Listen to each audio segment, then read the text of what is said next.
Assalamualaikum. Halo, apa kabar sahabat perempuan Indonesia? Ketemu lagi dengan saya Moms Kitias dalam sesi Moms Talk. Bahasan sangat menarik kali ini adalah mengenai kekuatan strong why. Kekuatan di balik kata mengapa. Jadi, mengapa sangat penting bagi kita untuk mempunyai strong why. Teman-teman bisa perhatikan, hampir semua orang bekerja yang ujung-ujungnya adalah menghasilkan uang.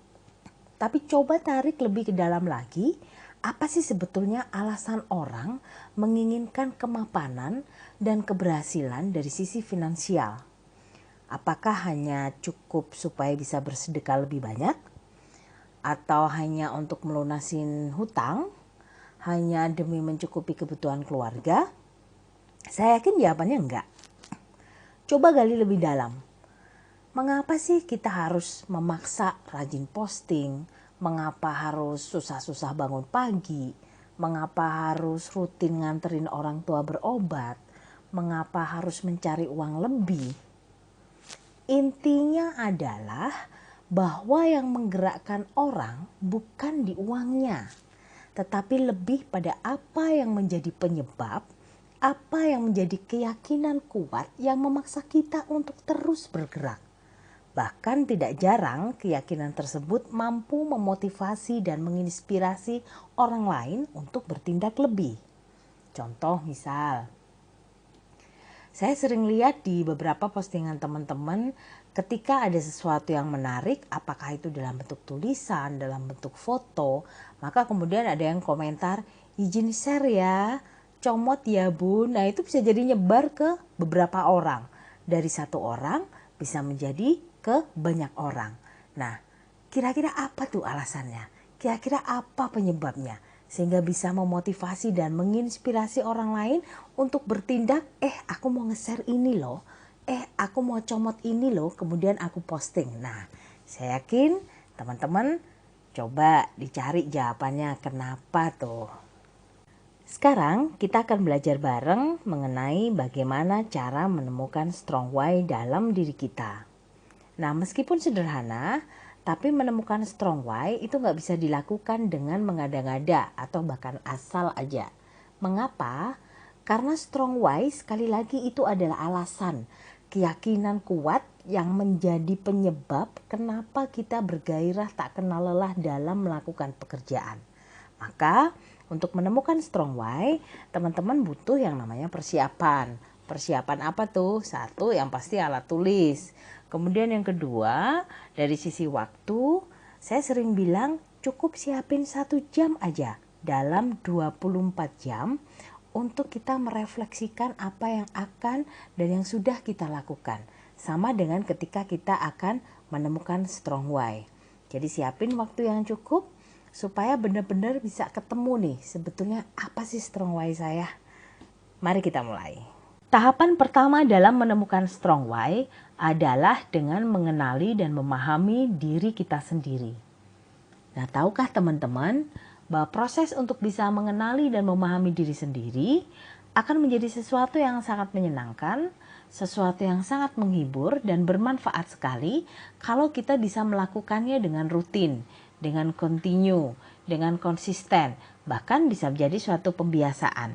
Karena hal tersebut tidak hanya berguna untuk kita bisa mengoptimalkan potensi yang ada di diri kita, tetapi juga bisa berguna untuk mengedukasi ke orang lain. Kalau saya sih suka menyebutnya the power of curhat. Nah, seperti itu. Nah, di slide saya sudah cantumkan ada 6 tips dan trik simple yang bisa membantu teman-teman untuk lebih mengenali dan memahami diri sendiri. Yang pertama, tulis dan cari tahu aktivitas apa yang menjadi favorit. Tidak usah mikir yang ribet-ribet, cukup tulis saja aktivitas apa yang sering dan senang dilakukan. Berikutnya adalah tulis dan cari tahu apa yang menjadi kepandaian dan potensi dominan. Berikutnya, tulis dan cari tahu pula hal-hal apa yang sering dibicarakan. Karena kecenderungannya ketika kita menyukai sesuatu, maka kita akan membicarakan hal tersebut berulang-ulang kepada siapapun dan dalam momen apapun. Maka jangan heran kalau ada orang yang suka bercerita apapun kepada siapapun dan dia nge-share dengan sukarela. Tentu saja dalam arti yang positif ya. Nah, yang berikutnya adalah tulis dan cari tahu hal-hal apa saja yang paling ingin diketahui. Kenapa? Karena ketika seseorang ingin mengetahui suatu hal, maka dia cenderung akan terus mencari informasi atau belajar, bahkan menggali info di bidang tersebut. Nah, tahap yang kedua adalah banyak bertanya. Kenapa? Karena melihat potensi pada diri sendiri itu sesuatu hal yang gak mudah, apalagi kalau yang tidak terbiasa. Di mana kita juga harus bisa menilai dengan baik siapa sih dan potensi apa yang kita miliki. Nah, kalau teman-teman merasa kesulitan, bisa minta bantuan kepada teman, saudara, keluarga, orang terdekat, sahabat, atau bahkan orang tua yang mereka bisa memberikan masukan sebetulnya seperti apa sih kegiatan yang bisa membuat kita senang. Kemudian sikap apa yang sering kita lakukan. Sikap apa dan perilaku apa dari kita yang menonjol. Positif enggak sih ketika kita melakukan hal seperti itu? Bagus enggak sih? Dan apa efeknya untuk orang lain? Nah, itu terkadang bisa dilakukan dengan kita bertanya kepada orang lain. Nah, berikutnya adalah proses mendengarkan. Nah, mendengar itu merupakan hal yang jarang dilakukan oleh manusia. Padahal mendengar itu adalah kalau bagi saya fase paling tinggi ketika kita mau naik kelas menjadi seorang leader. Mendengar juga bisa membantu kita untuk mengetahui apa sebenarnya bidang yang kita sukai dan yang gak kita sukai. Dan dengan mendengar pula, kita akan mengetahui apa potensi yang kita punya. Evaluasinya mau seperti apa. Kemudian ke depannya mau bagaimana. Nah, mendengar dalam arti ini biasanya yang sering berefek kepada diri kita adalah mendengarkan dari orang tua atau dari suami, seperti itu ya. Nah, yang berikutnya adalah jangan pernah takut untuk merasa berbeda. Kenapa? Terkadang kita menyadari bahwa apa yang ada di diri kita itu berbeda dengan apa yang ada di orang lain. Nah, tetapi kalau saran saya, sepanjang hal tersebut masih dalam koridor positif dan keahlian yang kita miliki atau potensi yang kita miliki bisa bermanfaat untuk orang lain, maka tidak masalah. Jangan pernah takut untuk merasa berbeda. Tapi bagaimana dengan perbedaan tersebut, teman-teman tetap bisa bermanfaat dan mempunyai nilai tambah yang itu berguna untuk orang lain. Nah, berikutnya adalah jangan pernah lupa juga untuk menghargai diri sendiri. Kenapa?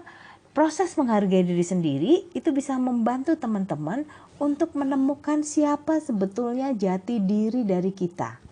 Karena potensi diri itu baru bisa diketahui kalau kita menghargai dan bisa mendengarkan apa yang sebenarnya menjadi keinginan kita.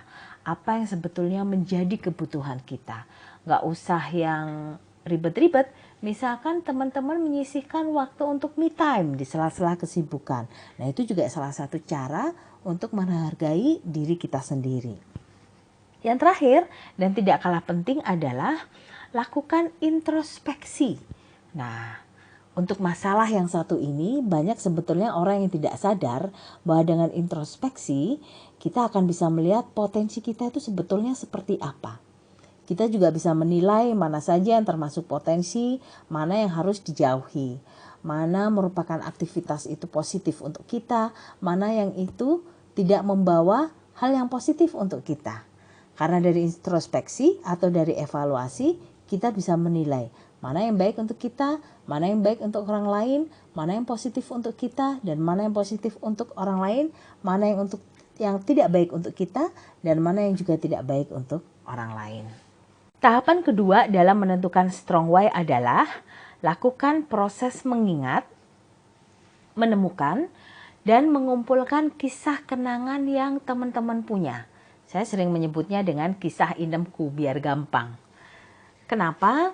Jadi coba siapkan waktu supaya bisa fokus ya untuk kita bisa membayangkan pengalaman-pengalaman atau kejadian-kejadian atau hal spesifik apa dalam hidup yang itu mempengaruhi dan membentuk karakter teman-teman bisa menjadi seperti sekarang.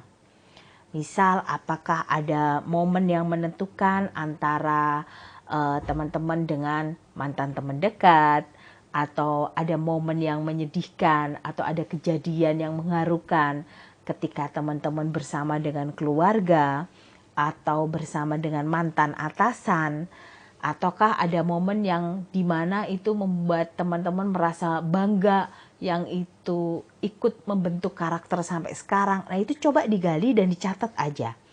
Karena begini teman-teman, proses mengapa itu berasal dari masa lalu, yaitu periode ketika kita dilahirkan sampai dengan kemarin. Nah, biasanya kalau menurut pengalaman saya, hal-hal yang paling membekas atau hal-hal yang paling membentuk karakter itu adalah kejadian yang menyedihkan, yang menyakitkan, yang itu gak akan bakal lupa kita mau dimanapun dan dengan siapapun, begitu ya. Apakah itu kejadiannya baik atau buruk, intinya tulis apapun yang itu membentuk Anda sampai dengan sekarang.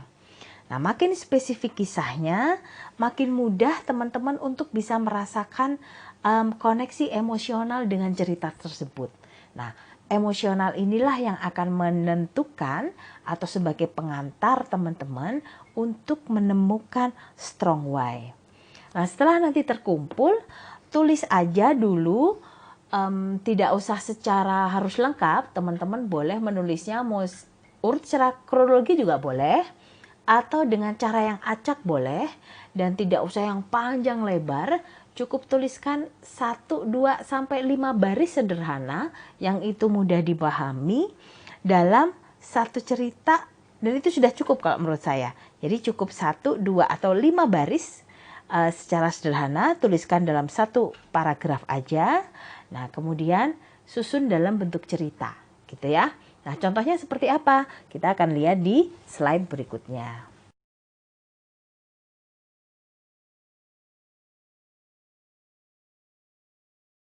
Di slide ke-9 ada contoh beberapa pertanyaan yang itu bisa juga dipergunakan oleh teman-teman untuk menggali kisah atau kenangan yang pernah dimiliki teman-teman yang itu berdampak sampai dengan sekarang. Contoh, siapa orang yang paling berjasa dalam keberhasilan Anda?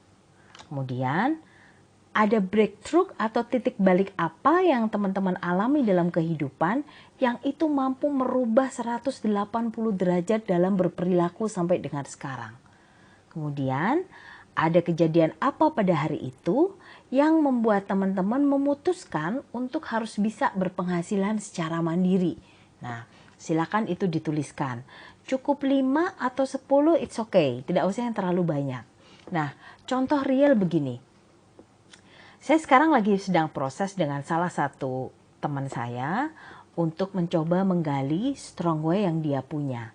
Nah, ternyata setelah dari beberapa kali curhatan, beberapa kali tanya jawab, kemudian saya tarik kesimpulan bahwa hanya ada satu hal, kenangan atau kisah yang membuat beliau harus berpenghasilan secara mandiri sampai dengan sekarang. Kalau dilihat dari background ekonominya, beliau adalah orang yang dari keluarga cukup mapan. Kemudian sekarang suaminya juga bekerja dengan mapan pula, sudah dikaruniai putra dan putri. Nah, tetapi beliau masih punya keinginan bahwa saya harus berpenghasilan. Nah, ternyata teman-teman coba tebak, setelah dia melalui proses, mulai tadi yang saya sampaikan ya, ada satu hal yang saya tarik bahwa yang membuat beliau strong way-nya cukup kuat dan sangat kuat menurut saya adalah satu, karena dia tidak pernah mendapatkan penghasilan dari suaminya. Hanya itu doang. Sementara beliau mempunyai kebutuhan, mempunyai impian bahwa saya harus bisa menaikkan kedua orang tuanya ke tanah suci. saya harus bisa bantu saudara-saudara saya. Karena mulai dari kecil saya tuh dianggap sebagai anak yang paling berprestasi, anak yang dijagokan bahwa kedepannya akan bisa mengangkat derajat keluarga. Kemudian saya dianggap sebagai anak yang paling pinter. Nah, maka hal-hal itulah yang kemudian membuat dia untuk harus berpenghasilan secara mandiri. Dan perilakunya, beliau adalah seorang yang tough luar biasa. Gak pernah mengeluh, sabarnya luar biasa, dan tidak pernah berkomentar negatif tentang apapun kondisi yang dia alami. Jadi strong way-nya cuma satu.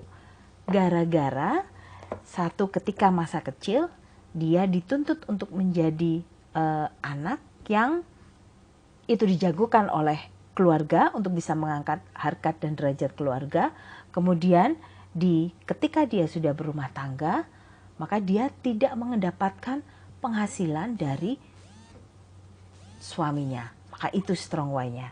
Jadi satu trik kecil yang dapat membantu proses dalam mengumpulkan kisah ini adalah setelah teman-teman menuliskan 5-10 seperti yang ada di contoh, pilih 5-10 kisah atau kenangan yang spesifik. Lalu pilihlah dan lingkari 3 cerita yang paling berpengaruh bagi Anda, kemudian ceritakan ketiga kisah tersebut terlebih dahulu. Karena kenapa? Kalau kita fokus pada kisah yang paling berpengaruh terhadap kehidupan, maka teman-teman akan terhindar dari godaan untuk nyeritain kisah-kisah lain yang itu kesannya berkaitan padahal enggak sama sekali. Akhirnya ceritanya jadi melebar kemana-mana. Jadi pilih 5-10 kisah kenangan yang spesifik, lalu pilih 3 aja yang itu paling berpengaruh dan berdampak pada diri sendiri dan kehidupan Anda. Silakan mulai dicoba.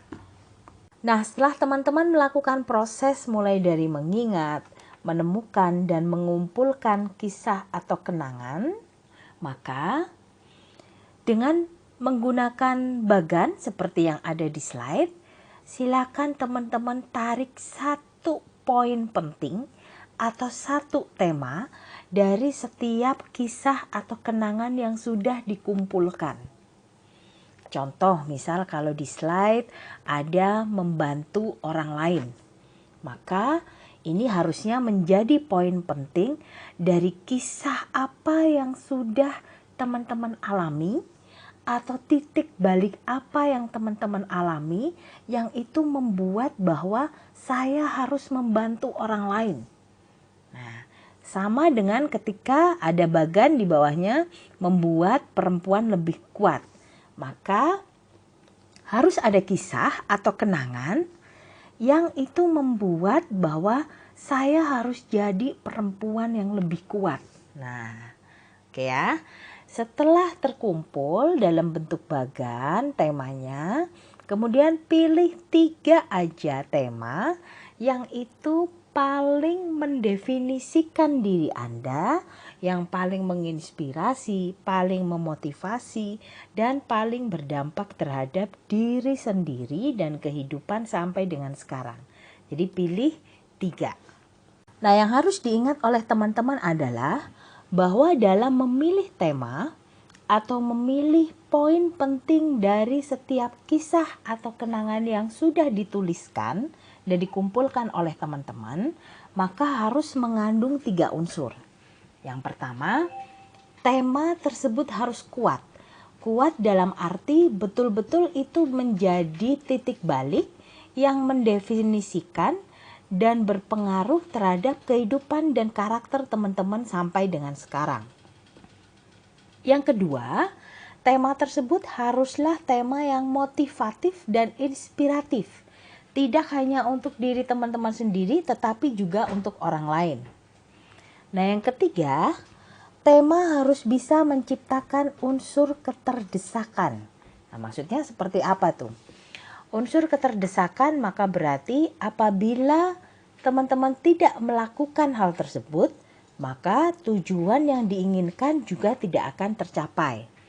Contoh dari kasus yang saya sampaikan tadi, bahwa kalau beliau atau teman saya ini tidak berpenghasilan secara mandiri, maka dia tidak akan bisa membantu orang lain.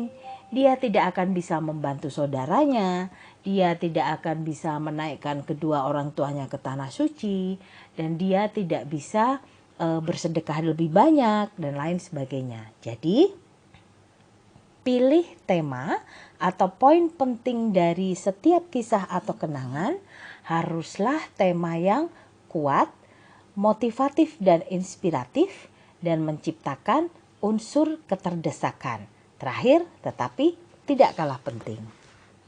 Tahapan yang keempat dan terakhir dari proses menemukan strong why adalah menyusun mengapa.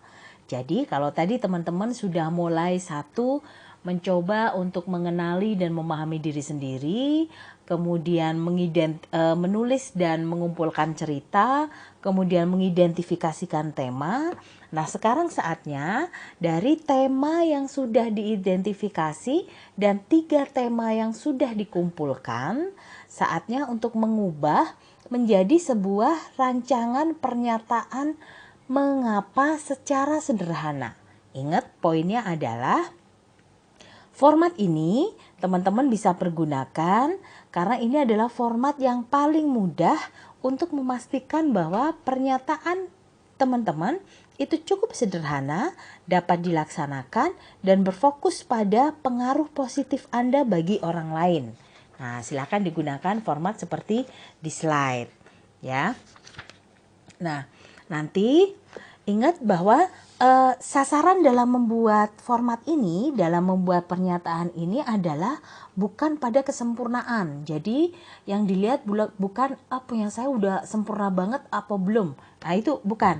Tapi yang kita lihat adalah dari seberapa pernyataan ini bisa mendekati yang paling mendefinisikan diri teman-teman. Jadi mendapatkan semuanya yang terasa benar dan tepat. Bikin aja dulu nggak apa-apa, karena kata-katanya nanti, pernyataannya nanti bisa dirubah dalam proses menyusun, dan kemungkinan besar juga pasti dirubah. Jadi tinggal teman-teman renungkan, yang paling penting kemudian itu bisa diterapkan. Jadi silakan diikuti format seperti yang ada di slide. Jadi yang harus diingat oleh teman-teman adalah bahwa dalam proses membuat pernyataan mengapa haruslah mengandung unsur 1 sederhana dan jelas. Kemudian dapat dilaksanakan, dapat diterapkan dengan mudah, berfokus pada dampak terhadap orang lain dan diri kita, dan yang terakhir harus bisa diekspresikan dalam bahasa afirmatif yang mudah dipahami oleh kita. Nah, membahas mengenai afirmasi, saya masih sering mendapati ada beberapa grup-grup teman-teman maupun grup-grup di komunitas yang lain. Biasanya mereka setiap pagi menuliskan apa afirmasi dari diri masing-masing. Nah, bagus-bagus sih, keren-keren sebetulnya. Hanya afirmasi ini akan menjadi lebih kuat kalau kita mengetahui, kalau kita sudah mendapatkan strong why dari afirmasi tersebut. Contoh yang sering saya dapati misal, afirmasi diri hari ini, izinkan saya beromset 100 juta setiap bulan. Izinkan saya closing 1000 produk setiap bulan. Nah, bagus sebetulnya afirmasinya, tapi akan lebih bagus lagi kalau teman-teman mempunyai alasan yang cukup kuat. Kenapa sih kok saya harus beromset 100 juta setiap bulan? Kenapa saya harus closing 1000 produk setiap bulan? Nah, maka afirmasi yang nanti akan dihasilkan akan menjadi afirmasi yang benar-benar itu bisa diwujudkan. Afirmasi yang benar-benar bisa direalisasikan. Karena kalau enggak itu sayang banget. Karena afirmasi just afirmasi, dan akhirnya itu menjadi suatu rutinitas yang itu dianggap tidak begitu penting, dan bahkan bisa jadi ada yang copy paste untuk afirmasi. Jadi afirmasi kemarin copy paste untuk afirmasi hari ini, atau bahkan mungkin copy paste dari punya temennya karena nggak ada ide, saya besok mau afirmasi yang apa ya. Nah, jadi ingat teman-teman bahwa untuk menyusun mengapa, Perhatikan 4 hal seperti yang ada di dalam slide. Di slide ke-14 dan ke-15, teman-teman bisa melihat di sana sudah saya cantumkan ada contoh sederhana untuk rancangan pernyataan mengapa. Nah, teman-teman bisa membuat rancangan sederhana seperti di contoh. Tidak harus kemudian menuju sempurna terlebih dulu, tetapi yang sudah saya sampaikan bahwa rancangan pernyataan ini bisa dirubah. Contoh, saya adalah ibu rumah tangga yang harus berpenghasilan mandiri untuk membantu ekonomi dan mengangkat derajat keluarga supaya bisa membawa perubahan kehidupan yang lebih positif, lebih baik, lebih memuaskan serta membawa kebermanfaatan bagi orang lain, dunia dan akhirat. Nah, dari rancangan pernyataan ini, teman-teman coba untuk baca berulang-ulang apakah sudah sesuai atau belum dari kisah-kisah yang teman-teman angkat sebelumnya ya. Nah, rancangan pernyataan ini boleh saja dipersingkat atau ditambahkan dengan tidak terlalu melebar atau mungkin diambil intinya saja. Nah, pada slide ke-14 ini ternyata rancangan pernyataan di paragraf atas bisa direvisi hanya dengan cukup menjadikannya 3 kalimat saja. Saya adalah ibu rumah tangga yang harus berpenghasilan mandiri untuk membantu ekonomi keluarga supaya bisa membawa perubahan kehidupan yang lebih baik bagi diri sendiri dan orang lain, dunia serta akhirat. Lebih simpel dan lebih gampang untuk membacanya, bukan? Dan teman-teman juga pasti lebih mudah untuk memahaminya. Masih dengan contoh yang sama, jadi di slide ke-15 ini teman-teman bisa melihat, membaca berulang kali, kemudian mereview dan melakukan evaluasi kira-kira di bagian kalimat mana yang harus saya persingkat, mungkin harus ditambahkan atau hanya cukup diambil poinnya saja. Rancangan pernyataan mengapa yang sudah dibuat oleh teman-teman, tentu saja yang sudah fix, maka itulah yang menjadi dasar tujuan dan keyakinan teman-teman dalam bergerak untuk mewujudkan apa yang diinginkan. Strong Why akan muncul dari sana.